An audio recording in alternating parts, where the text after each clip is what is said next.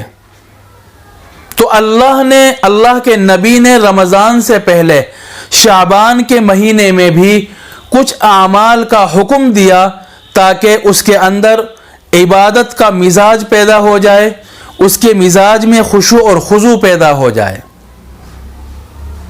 تو رمضان المبارک کی آمد سے پہلے رمضان کی تیاری کر لینا یہ بھی نبی کریم صلی اللہ علیہ وسلم کی سنت ہے۔ اور ایک آخری بات یہ بھی ہے کہ رمضان کی تیاریوں میں یہ بھی شامل ہے وہ تمام ضروریات جو رمضان المبارک میں پیش آ سکتی ہے، وہ تمام بڑے کام جو رمضان المبارک میں ہونے والے ہیں ان سے پہلے ہی فارغ ہو جائے۔